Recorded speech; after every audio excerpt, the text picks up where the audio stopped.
Ben Salom Marodi, vous voulez vraiment que Moussa meure? Purée. Espérons que Bamba arrive vraiment à temps. Hein? Et Patrick joue-t-il un double jeu? Ou alors lui-même il s'est fait piéger? Quant à Fatih, franchement, tu nous déçois. Hein, maman? Tu te vois déjà actionnaire. Ouais, Papy Gradel, c'est chaud sur toi. Hein? On espère que ta maladie n'est pas grave et que ce n'est qu'une fausse alerte.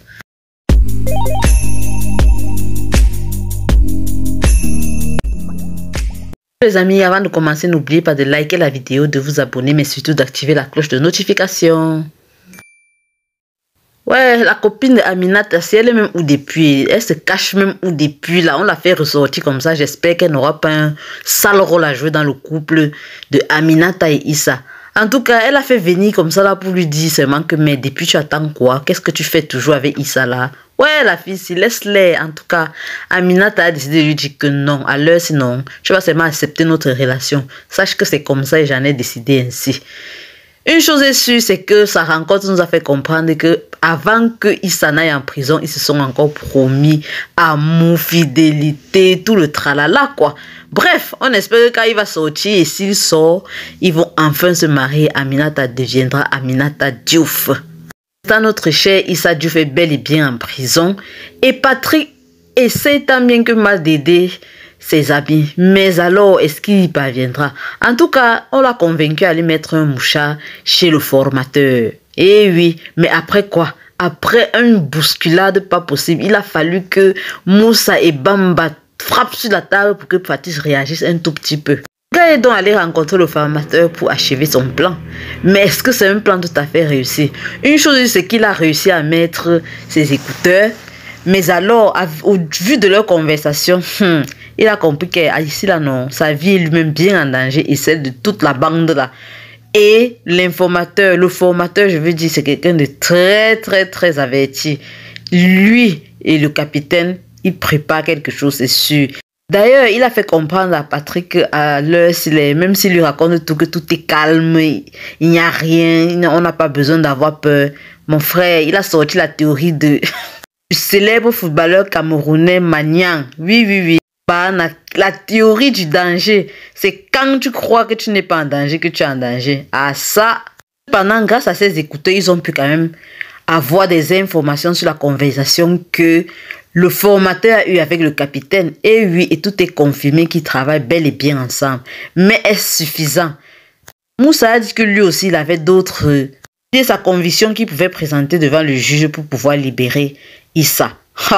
Pendant que donc... Aminata est en train de les attendre pour régler les choses et enfin Issa puisse sortir de prison. Les choses se passent. Maman, on n'avait pas prévu l'autre ici là. On est là. Moussa est allé chercher les trucs là. Il n'est pas toujours en train de revenir. Vous savez quoi? Heureusement que Bamba est prévoyant. Et derrière Moussa comme son nom. Mais jusqu'à quel point est-ce qu'ils vont parvenir à leur faire? En tout cas, Bamba arrive chez Moussa lorsqu'il constate qu'il y a quelqu'un qui est là pour finir avec lui. Et là... Au vu de la scène, on se dit que non, Bamba va régler l'affaire et c'est top. Mais alors, à l'intérieur de la maison de Moussa, il y avait déjà une autre personne. Le gars constate seulement que ses fenêtres sont en train de se fermer. Hey, ça c'est encore quelle magie ça. Et il a été injecté par je ne sais quoi. Moussa est donc mort. Est-ce qu'on a réellement fini avec lui? Même si Bamba a pu arrêter celui qui est à l'extérieur, qui est celui qui a injecté Moussa? Qui sont ces gens-là qui sont envoyés pour finir avec Moussa? De l'autre côté, en prison, Cisco a vite fait d'avertir Issa sur les potentiels traîtres qu'il puisse avoir dans la police. Et oui, il lui a dit qu'à mon gars, attention à tes arrières, tout le monde est suspect. Ça l'a lui rassuré que non, Dan Ende, c'est non, il ne croit pas. Il a dit qu'en tout cas, mets-les en garde. Si c'est eux que tu envoies dans tes affaires, mets-les en garde que tous les autres collègues là, c'est des potentiels suspects. Anyway, aussitôt dit, aussitôt fait, parce que Issa a mis en garde Ndese. En tout cas, il lui a donné des indications. Et la prochaine taupe à abattre, c'est le capitaine. Mais est-ce que tout le monde n'est pas déjà au courant de tout ce que les Issa là sont en train de manigancer? Ouais. Franchement, on croise les doigts, on espère que Issa va sortir de cette prison-là. Parce que 2 fois en prison comme ça pour des choses où normalement, finalement, c'est lui qui est la victime. Sincèrement, ce n'est pas juste. On parlait un tout petit peu des Gradel. Ça fait longtemps qu'on n'a pas mis l'accent sur eux. Bien, dans l'entreprise Gradel, pendant une réunion extraordinaire, oui, parce qu'il y avait le représentant de Salimata qui venait là pour écouter ce qu'il y avait à dire par rapport à leur futur investissement. Ha! Qui débarque? Fatih. Lago arrive en pleine réunion, sûr d'elle. Maman, est-ce qu'on peut faire ça? Lui-même, Mike était dépassé. Jessica alors, n'en parlons plus. C'est comme si elle ne veut même plus la sentir à côté d'elle. Est-ce que celle-là se gêne alors? Après que Mike lui a demandé que, mais qu'est-ce que tu fous ici? Elle a carrément répondu, cache, lisez seulement. Fatih dit qu'en tant que futur actionnaire de Gradel Rouvois, elle pense qu'elle doit assister à ce séminaire. Est-ce que la go blague? Ses plans, ses actions, non, c'est déjà dans sa tête là, bien reparti et en place. Miss Fatih, finalement, je donne raison à Jessica. Elle avait raison de dire que tu es seulement là pour l'argent de Gradel. En fait, rien d'autre ne t'intéresse. En tout cas, nous, on est sûr que Mike va résoudre ça comme un claquement de doigts.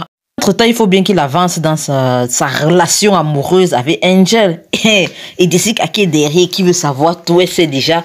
Mais Mike tarde à présenter Angel à sa famille officiellement. Pourquoi?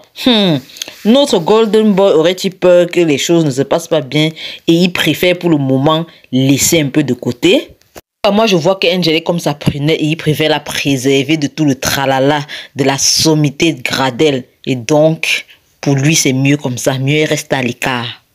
Ce qui est sûr, c'est qu'on a noté là une belle complicité entre Mike et Jessica qu'il n'y avait pas trop dans la saison 1. Là, ils sont comme frères et sœurs pour de vrai. Alors que pour leur père, Paul Gradel, les choses ne vont pas très bien. Hein. On nous fait montrer, on fait miroiter là une future maladie chez Paul Gradel.